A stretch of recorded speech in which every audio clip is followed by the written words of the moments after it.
हुन त यी जनतालाई थाहा हुनुपर्ने हो अथवा यिनीहरूका मालिकहरूलाई पनि थाहा होला। 1975 मा सिक्किम भारतमा विलय हुँदा सिक्किमको संसदमा पुगेका सिक्किमका संसद सदस्यहरूलाई कसले भोट दिएको? सिक्किमे जनताले दिएको थियो। भोट दिन त बाहिरबाट मान्छे आउँदैन। अनि सिक्किमकै जनताले भोट दिएका सिक्किमकै प्रतिनिधि सभाले सिक्किमको सम्प्रभुता भारतमा विलय त गरायो, तर अब सिक्किमका जनताले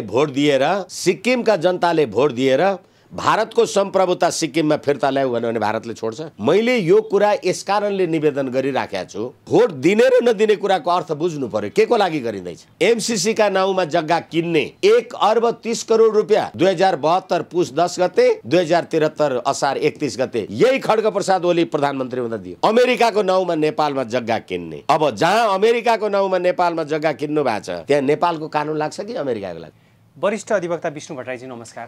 नमस्ते। अब अहिलेको परिस्थितिमा नेपालको राष्ट्रिय राजनीतिमा देखिएका अन्यलतादेखि लिएर वर्तमान परिप्रेक्ष्यमा चुनावी माहौल बन्दैछ, यो सबै परिस्थितिलाई तपाईँ कसरी मध्यनजर गर्नुभएको छ? वास्तवमा आफूले चलाएको आफूले सञ्चालन गरेको राज्य प्रणाली भयो भने यो कता जान्छ र कसरी चल्छ भन्ने कुरा भन्न सकिन्छ। तर सबै अर्काले चलाइदिएपछि सधैँभरि मैले भन्ने गर्छु, मोटरलाई थाहा हुँदैन मलाई कुन ड्राइभरले चलाइराखेको छ भने चाहिँ अहिले अब निर्वाचनको प्रयोजनको लागि यो सबैभन्दा ठुलो हास्यास्पद हुन त सधैँभरि मैले आम नेपाली जनता समक्ष तिक्तता, असहमति, असन्तुष्टि जस्तो कुराहरू राख्छु। अहिले स्थानीय निकायको निर्वाचन हुँदैछ।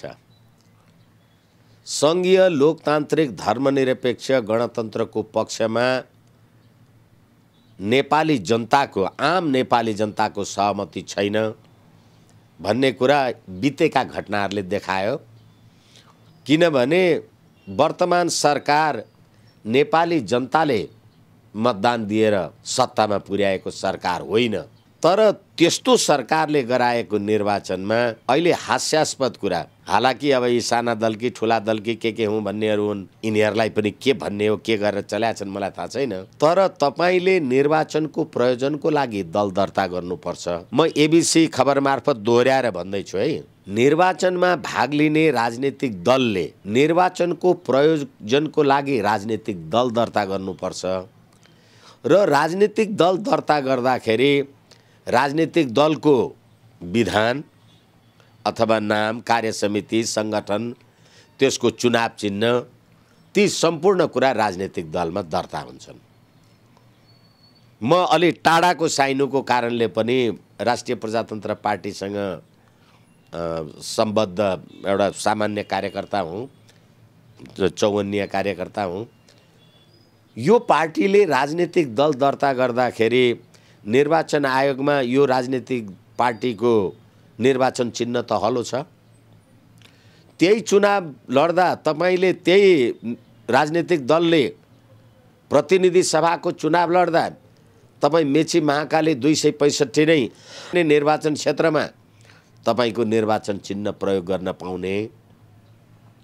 तर स्थानीय निकायको निर्वाचनको लागि तपाईँले झापामा प्रयोग गर्न नपाउने, इलाममा पाउने, डडेलधुरामा नपाउने, बैतडीमा पनि के भन्यायो भने कसले चलाएको राज्य सत्ता यो? नेपाली जनताले आफूलाई मन लागेको म संवैधानिक राज संस्था हिन्दू राष्ट्र अखण्ड नेपालको पक्षधर मानिस हुँ र म जस्तै मेची महाकाली लाखौँ जनता छन्। ती जनताले एउटै चुनाव चिन्हमा भोट हाल्न नपाउने? तिम्रो काङ्ग्रेस भयो भने पाउने है, तिम्रो माओवादी भयो भने पाउने। यो नेपाली जनताको राज्य व्यवस्था हो? यो नेपाली जनताका लागि बनाउनु भएको छ तपाईँले यो कानुन? यी नेपाली जनताका प्रतिनिधि हुन् कि यिनीहरू एमसीसी भनेको राष्ट्रघात हो भनेर कार्यकर्तालाई सडकमा उछाल्ने अनि अमेरिकीहरूसँग लम्पसार परेर व्याख्यात्मक टिप्पणी हो भनेर पास गर्ने जस्ता चरित्रहीनले चलाएको राज्य प्रणाली, यसमा नेपाली जनताले आफ्नो स्वविवेक प्रयोग गर्न नपाउने? यस कारणले गर्दाखेरि मुलुकको राष्ट्रिय राजनीतिको कुरा मात्रै होइन, यो देशको स्वाधीनता, सम्प्रभुता, अखण्डता, यही एमसीसी को हामीले धेरैचोटि मैले निवेदन गरिसकेका छु। यही एमसीसी को बारेमा यसकै दफा 1 मा नेपालको सुशासन, आर्थिक उन्नति र समृद्धिका लागि एमसीसी परियोजना हो भनेर लेखा छ। अनि त्यही एमसीसी परियोजना पास गर्नका लागि नेपाल आएका एमसीसी परियोजनाका उपप्रमुख महमुद वाहले नेपालको सुरक्षा, शान्ति, समृद्धिका लागि एमसीसी हो भनेको छ। भनेपछि अब त्यही एमसीसी को दफा 2 को 7 मा अमेरिकाको वर्तमान कानुन र भविष्यमा बन्ने नीतिको उल्लङ्घन गर्न पाइँदैन भनेर अमेरिकाको कानुन नेपाली जनताले मान्नुपर्छ भनेर पास गर्नुभयो। तपाईले कहाँ छन् यो देशका जनता? अनि नेपालको सम्प्रभुता, स्वाधीनता अमेरिकाको नियन्त्रणमा परेको देखियो भनेर चिठी लेखेर पठाउने 78 भदौ 19 गते यो ज्ञानेन्द्र बहादुर कार्की। अनि नेपालको शासन, नेपालको रक्षा, नेपालको समृद्धि अमेरिकाले गर्दिने भएपछि तपाईको देश सम्प्रभु सम्पन्न भयो। अनि त्यसैले गर्दाखेरि तपाई 12 बुँदे समझदारीका विपरीतमा रहेका राजनीतिक शक्तिहरूले एउटै निर्वाचन चिन्हमा भोट हाल्न नपाउन् भनेर तपाई फेरि क्रिस्चियनिटी र विदेशी शक्तिको प्रभुको अगाडि झुक्या होइन? कहाँ छन् यो देशका यी साना दलका यी नेता अभिनेता हुँ भन्नेहरू? यिनीहरू यो कुरा आम नेपाली जनतालाई भन्नुपर्छ कि पर्दैन? तपाईको राजनीतिक दल दर्ता गर्नका लागि चाहिँ म विधानले, कानुनले, निर्वाचन चिन्हले, योले भनेर भन्ने, दल दर्ता किन गर्ने? तपाईलाई म एउटा कानुन व्यवसायीको हैसियतले भन्न सक्छु, म निर्वाचन लड्दिनँ भने मैले दल दर्ता गर्नु पर्दैन। तपाईले मलाई दल खोल्नबाट रोक्न पाउनुहुन्न, सक्नुहुन्न। विप्लवको दल दर्ता छ, मोहन वैद्यजीको दर्ता छ, तर यो संविधानको धारा 274 ले कुनै एउटै मात्रै राजनीतिक आस्था, कुनै एउटै मात्रै राजनीतिक विचारलाई प्रश्रय दिने र अरू विचारलाई निषेध गर्ने गरी बनाइएको कानुन यो संविधानको प्रतिकूल हुन्छ र खारेज हुन्छ भनेको छ। तपाईँ चाहिँ काङ्ग्रेस भएर डोटी, बैथडी, अछाम, डडेलधुरा, झापा, इलाम, पाँचथर, ताप्लेजुङ जहाँ पनि तपाईँ रुख चिन्ह प्रयोग गर्न पाउने। तपाईँ काङ्ग्रेस नि, तपाईँ माओवादी, तपाईँ एमाले, अनि मैले चाहिँ त्यसरी नै दर्ता भएको पार्टी, मैले चाहिँ चुनाव चिन्ह प्रयोग गर्न पाउने। अनि यस्तो राज्य प्रणाली यो नेपाली जनताको प्रणाली हो।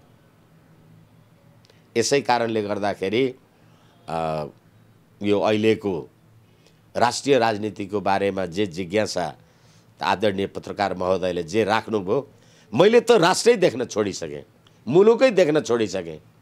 सबै अर्काका कठपुतलीले चलाइदिएको राज्य प्रणाली परचालित छ भनेर भन्दै हुनुहुन्छ। कतैबाट परिचालित भएको हो नेपालको राष्ट्रिय राजनीति? यो वास्तवमा हामीले प्रश्न उत्तर गर्नै पर्दैन। म तपाईलाई फेरि पनि उदाहरणका साथ भन्न सक्छु। अस्ति फागुन 26 गते माघ 26 गते अमेरिकी रक्षा मन्त्री डोनाल्ड लूले यो देशका सत्ताधारी र प्रमुख प्रतिपक्षी दलको नेतालाई टेलिफोन गरेर थर्काउनु भयो। के भन्नुभयो? 5 वटा कुरा। एमसीसी यस भन्नुस् अथवा नो भन्नुस्। 1, एमसीसी संशोधन हुँदैन। 2, एमसीसी समय थपिँदैन। 3, एमसीसी तपाईहरुले पारित गर्नुहुन्न भने अमेरिकाले नेपाल नीति परिवर्तन गर्छ। 4, र अमेरिकाले नेपाल नीति परिवर्तन गर्यो, तपाईहरु एमसीसी पास गर्नुहुन्न भने यो चिनिया नियन्त्रणमा, चिनिया गठबन्धनमा अथवा चीनको चासोमा नेपाल पुगेको हो भन्ने हामी भन्छौँ भनेर लेख्नु भएको छ। उहाँले चिठी लेखेको छ, टेलिफोन गरेको छ। हिम्मत छ तपाईलाई मैले तपाईको देशसँग भएको सम्झौतालाई अनुमोदन गरिन भने तपाईले मलाई चिनियाको कठपुतली भन्न पाउनुहुन्छ? खोइ त धोती मुतेर डराएर त पास गर्नुभयो त। यो भन्दा तपाईलाई अर्को के उदाहरण चाहियो भने? अब एमसीसी के प्रसङ्ग उठेको बेला पछिल्लो समय प्रचण्डले भन्नुभएको छ नि, एमसीसी फेल भयो भने राजीनामा दिन्छु। यसको तात्पर्य के? अब नाम नलिउँ, यिनै पात्र छन्। नाम नलिउँ, यी पात्र होइनन्, कुपात्र हुन् जस्तो लाग्छ मलाई। तपाईले अहिले जुन एमसीसी पास गर्ने अभिनय गर्नुभयो, तपाईलाई व्याख्यात्मक टिप्पणी Vienna convention on law of treaties 1979 को आर्टिकल 31 31 दफा को कुरा सम्झाएर लेखाइदिने, त्यही अमेरिका स्थित तिमीहरूका कठपुतली गठबन्धनका वकिलहरू होइनन्? अनि तपाईले यो एमसीसी 2017 14 नोभेम्बरमा सहीछाप गर्नुभयो। तपाईलाई यसको इन्टरप्रिटेसन अफ स्ट्याटस अथवा इन्टरप्रिटेसन अफ इन्टरनेसनल कन्भेन्सन अथवा ट्रिटी भन्ने कुरा 5 वर्ष पछाडि मात्रै थाहा भयो। त्यतिखेर किन थाहा भएन? अनि तपाईँ नै होइन, म 5000 मान्छे मारेको जिम्मा लिन्छु। म हेग जान पाएँ भने धन्य सम्झिन्छु। हेग भनेको अन्तर्राष्ट्रिय अपराध अदालत, विश्वव्यापी मानवाधिकार उल्लङ्घन गर्ने अपराधीहरू जाने ठाउँको लागि तपाईँ जान तयार भएकोमा अहिले हिजो अमेरिकी साम्राज्यवाद भनेर एमसीसी जस्ताको तस्तै पास हुँदैन भनेर भन्ने तपाईँ अहिले एमसीसी कार्यान्वयन भएन भने म राजीनामा गर्छु भनेपछि तपाईले 17,000 नेपाली जनता यो देशको राष्ट्रियताका लागि मारेर छ। फेरि अर्को कुरा सुन्नुस्, एमसीसी भनेको हुन त अब धेरै लामो कुरा हुन्छ। एमसीसी भनेको रसुवा, केरुङ, काठमाडौँ, बुटवल हुँदै गोरखपुरसम्म जाने विद्युत प्रसारण लाइन हो। तपाईले 14 सेप्टेम्बर 2017 मा सही गर्दा भारतको गोरखपुरमा नेपालको बिजुली जाने कुरामा सही गर्न भारत थियो त्यहाँ। तपाईँ भारतको पक्षमा पनि सही गर्ने हो तपाईँ हो, किनभने इन्डो पेसिफिक स्ट्राटेजी अन्तर्गत भारत पनि संलग्न छ, किनभने उनीहरूलाई त चीनसँगको आफ्नो प्रकारको दुश्मनी जे छ आफ्नो ठाउँमा छ। यसकारणले गर्दाखेरि अहिले नेपालमा भर्खरै प्रतिनिधि सभामा हेर्नु भएन तपाईले, एउटा कुनै कुपात्रै भनौँ अथवा एउटा कुनै मान्य हुँ भन्नेले भनेको 116 वटा देशले शान्ति क्षेत्र मानेको देश आज अमेरिकी साम्राज्यवादको नियन्त्रणमा पुग्यो। कसले भन्यो? त्यही प्रचण्डको पार्टीको मान्छेले। अनि 116 वटा संसारका 116 वटा देशले शान्ति क्षेत्र मानेको नेपाल कसले बनाएको थियो? त्यो राजाले बनाएको थिएन भने, राजा सहितको प्रजातन्त्रले बनाएको थिएन भने। 116 वटा राष्ट्र भनेको विदेश होइन। त्यतिखेर के हामी 116 वटा राष्ट्रको संसारका उसको विदेशी शक्तिको कठपुतली थियौँ? कहाँ गयो त्यो स्वाभिमान, त्यो इज्जत? कुरा गर्ने यो देशका पढे लेखेका युवा, विद्यार्थी, डाक्टर, वकिल, प्राध्यापक, बाप रे बाप, पीडा लाग्दैन? अनि अहिले निर्वाचन आयो, भोट कसलाई दिनुहुन्छ? त्यही एमसीसीलाई दिनुहुन्छ कि संवैधानिक राज संस्था अखण्ड हिन्दू राष्ट्र नेपाल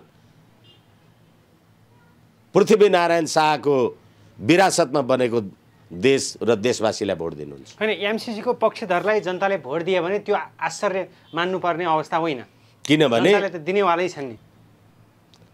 अहिले एमसीसीको बारेमा हामी कुरा गरिराखेका छौँ अथवा समग्र राष्ट्रिय अन्तर्राष्ट्रिय राजनीति जे भन्नुहोस्, 2074 मङ्सिर 10 र 20 गते नेपाली जनता समक्ष मत माग्न जाँदा तपाईले एमसीसी को पक्षधर म हुँ, मलाई भोट दिनुस् भन्नुभएको थियो? भन्नुभएको थियो कि थिएन? कुन राजनीतिक दलको एजेन्डामा एमसीसी लेखेको थियो? त्यति मात्रै होइन, एमसीसी सहीछाप भयो 2074 भदौ 29 गते। व्याख्यात्मक टिप्पणी भन्नुहुन्छ। यति बेकुफ ठान्नु भएको छ तपाईँले देश दुनियाँ जनतालाई। अनि तिमीले राजीनामा गर्नुभन्दा त तिमी जस्ता पात्रहरू त एउटा संस्कृतमा भनाइ छ, कुपुत्रो जायत क्वचिदपि कुमाता नभवति। आमा चाहिँ कुमाता हुन्न अरे, छोरो चाहिँ कुपुत्र पनि पैदा हुन्छ। किनभने भर्खरै दसैँ तपाईँले हेर्नुभयो, यी धर्मनिरपेक्ष दसैँको नाउँमा तपाईँले 5 दिन 7 दिन यत्रो सरकारी कार्यालयहरू सम्पूर्ण प्रशासन बन्द गर्नुभयो, बिदा दिनुभयो। अनि धर्मको नाउँमा बिदा दिनुभयो अनि धर्मनिरपेक्षको पेस्की खानुभयो। त्यति मात्रै गर्नु भएन, तपाईँले गाईको दुध जमाएको दहीको अक्षता र टीका लगाउनु भयो। अनि त्यही गाई काट्न पाउनुपर्छ भनेर कानुन बनाउनु भयो। अनि तपाईँ बाँच्नु र नबाँच्नु के अर्थ छ? पीडा लाग्दैन? आम सञ्चारलाई तपाईँहरू पनि होला, हामी डाक्टर, वकिल, पत्रकार, मास्टर, कलाकार जे होलाौँ, पहिले त नेपाली होलाौँ नि। अनि यो कुरा चाहिँ आम सञ्चारको मान्छेहरूलाई चाहिँ लाग्छ कि लाग्दैन? तिनै आम सञ्चारका व्यक्तित्वहरू तिनैका झोले भएर पनि हिँडेका होलान् कति। यस कारणले गर्दाखेरि मलाई लाग्छ यो 250 वर्षदेखिको नेपाल यो पात्र, पद्धति, प्रणाली, रीति थिति र बन्दोबस्तले मुलुकको निरन्तरता रहन्छ भन्ने मलाई लाग्दैन। अब जसरी यहाँले व्याख्या र विश्लेषण गर्नुभयो, एमसी पारित भइसकेपछि देशको सार्वभौमिकता नै खतरामा पुग्यो भन्ने किसिमका आशय व्यक्त गर्नुभयो। यो परिवेशमा एमसीसी पारित भइरहँदा जसरी प्रमुख प्रतिपक्षी दलका नेता भीम रावलले खर रूपमा विरोध गरे, उनले विरोध गरिसकेपछि अहिले आएर प्रधानमन्त्री शेरबहादुर देउवाले त पागलको संज्ञा समेत दिनुभयो नि। यसलाई तपाईँ कसरी हेर्नुहुन्छ?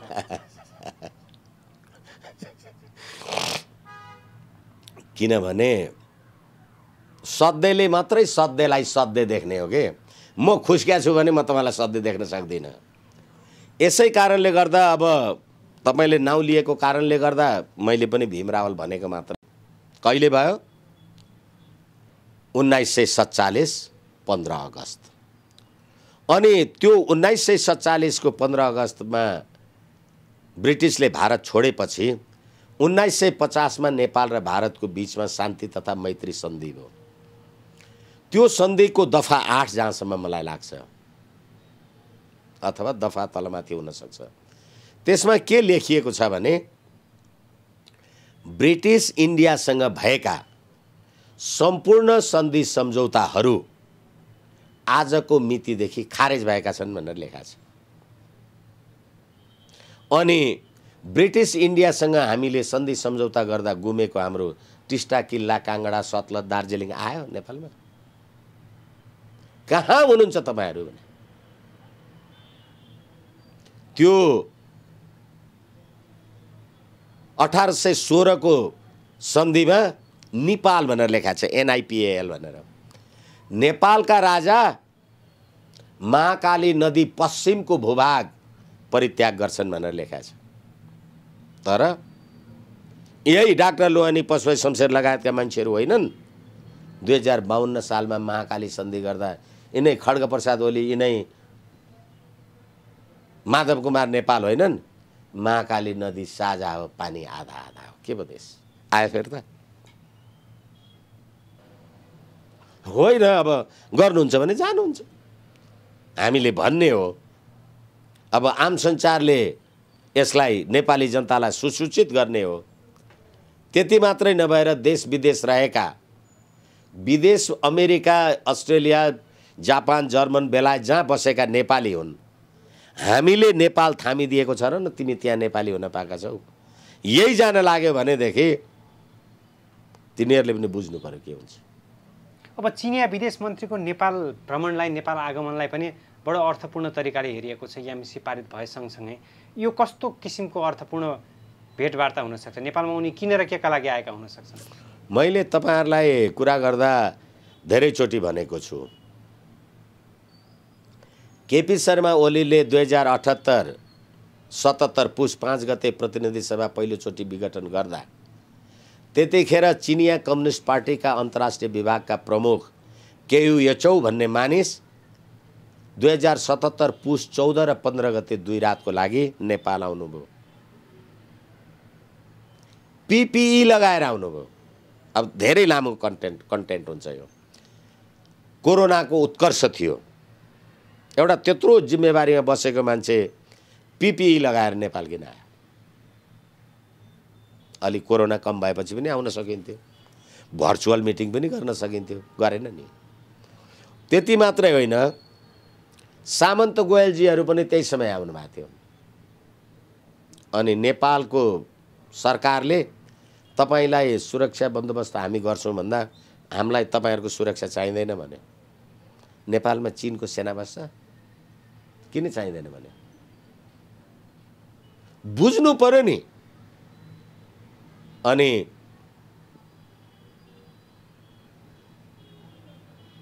MCC को बारेमा फातेमा सुमार फर्किएपछि एउटा चिनिया आम सञ्चारसँग नजिक रहेको एउटा कुनै आर्टिकल मैले पढ्दा अमेरिकाले नेपालका मन्त्री प्रधानमन्त्री अथवा उच्च पदस्थ व्यक्तित्वहरू सरकारमा जिम्मेवारीमा रहेका सबैलाई आफ्नो प्रभावमा लिन सक्दो रहेछ, तर नेपाली जनतालाई लिन सक्दो रहेन रहेछ भनेको थियो। अनि केयु यचौ त्यतिखेर आउँदाखेरि जुन त्यो नेकपा प्रचण्ड र केपी शर्मा ओलीजीको बिचमा विवाद थियो, उहाँले फर्केर जाँदा जाँदै भन्नुभयो उनीहरूको विवाद मिलेन। नेपालको राजनीतिक अस्थिरताले चीनको सुरक्षामा खतरा नपुगोस् भनेर गए। ताकत छ हाम्रो, हामी चीनको सुरक्षालाई खतरा पुर्याउन सक्छौँ? किन भन्यो? त्यो कुरा उसले यस कारणले भन्यो, त्यसले भनेर गएको 1 वर्ष पुग्दा नपुग्दा दक्षिण प्रशान्त क्षेत्रीय सैन्य गठबन्धनको शक्ति अमेरिकालाई रसुवा केरुङमा तपाईले विद्युत मार्ग विस्तार गर्नलाई त्यहाँ पठाइदिएपछि त्यहाँ को मान्छे आउँछ तपाईले देख्नुहुन्न नि।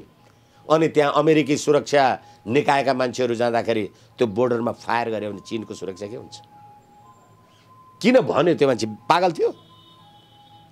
तर त्यति हुँदाहुँदै तपाईले MCC किन पास गर्नुभयो? किनभने तपाईँ अमेरिकी शक्ति केन्द्रको दास हुनुभयो, तपाईँलाई राष्ट्रियता चाहिए। त्यसो भए यसले पार्ने दूरगामी असर ठ्याक्क संक्षिप्तमा भनिदिनुहोस्। दूरगामी असर हुन त 62-63 को आन्दोलनदेखि नै दिनै पछि देशको राष्ट्रिय एकता, अखण्डता, स्वाधीनता, सम्प्रभुसत्ता इरोडिङ अथवा खिँदै गएको परिस्थिति छ। यी निर्वाचन भन्नुहोस् अथवा यी घटना परिस्थिति जे भन्नुहोस्, यसले यदि नेपाली जनताले आफ्नो चेतनशीलतालाई जिम्मेवारीका साथ प्रस्तुत गरेनन्, 2-4 10-20 हजार दवा दारू खाने हिसाबले जसलाई पायो त्यसलाई मत हाल्दै गए भने यो देशको राष्ट्रियता कुनै दिन विलीन हुन सक्छ। ठिक छ, समसामयिक राजनीति विषयमा केन्द्रित भएर बहसमा सरिक भइदिनु भयो। जाँदा जाँदै विश्व दुनियाँका सम्पूर्ण नेपालीहरूलाई के भन्न चाहनुहुन्छ?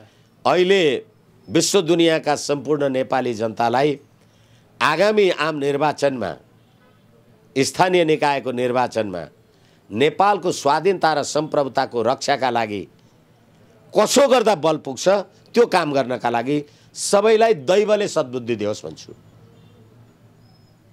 नेताहरूको सद्बुद्धि ल्याउनको लागि तपाईले कसलाई नेता देख्नु भएको छ? यो डोके भन्दैछु, यिनीहरू नेता होइन, नीतिको नेता, नेताको नेतृत्व। नीति 12 बुँदे कहाँ बन्यो? दिल्लीमा। नीति बनाउने म नेता हुने तपाईँ हुन्छ भने? किनभने त्यो 12 बुँदे समझदारी भएको बेलामा उपस्थित हुनुमध्ये त त्यतिखेरका अमेरिकाका नेपालका लागि अमेरिकी राजदूत जेम्स एफ मोरियार्टी पनि थिए। त्यसकारणले गर्दा नेपाली जनताले आफ्नो राष्ट्रियता, राष्ट्रिय एकता, अखण्डता, स्वाधीनता, सम्प्रभुताका लागि आफ्नो विरासत त राख्नु पर्यो नि। ठिक छ, जाँदा जाँदै एउटा सानो प्रसङ्ग जोड्न चाहे। अहिले एउटा गीतले विवादित बनाएको छ नि, माओवादीका नेताहरूले खर रूपमा विरोध गरेका छन्। एउटा सामान्य गीत जसले जनयुद्धले निम्तिएको समस्यामा केन्द्रित भएर बनेको गीतमा यति विवाद झिक्नु कस्तो मान्नुहुन्छ तपाईँ? जनयुद्धले समस्या निम्त्याएको होइन, जुन त्यो प्रकाश सामन्त कि प्रकाश सपुत सपुत भन्ने मान्छेको गीत छ, त्यहाँ त्यो माओवादीहरूले माओवादीका लडाकु भएर हिँडेका भाइदाईहरू जे थिए होलान्, तिनीहरू त सबै नेपालमा सुरुङ युद्ध गर्नका लागि, भारतको विरुद्ध सुरुङ युद्ध गर्न भनेर हाम्रो रोल्पा रसुवा आदि इत्यादि कहाँ रोल्पा रुकुम कहाँ ट्रेनिङ गर्ने, अनि त्यसका नेता हुँ भन्ने चाहिँ इन्डियामा बस्ने भनेपछि अनि ती लडाकु भाइहरूलाई भारतमा बसेर भारतकै विरुद्ध सुरुङ युद्ध खन्नलाई भारतले बन्दुक दिन्छ भन्ने कुरा बल्ल थाहा भयो।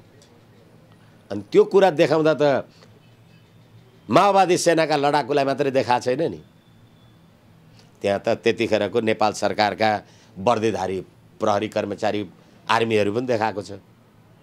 अनि नेपाल सरकारले चाहिँ किन त्यसलाई आपत्ति गर्दैन र प्रचण्डले किन आपत्ति गर्छ?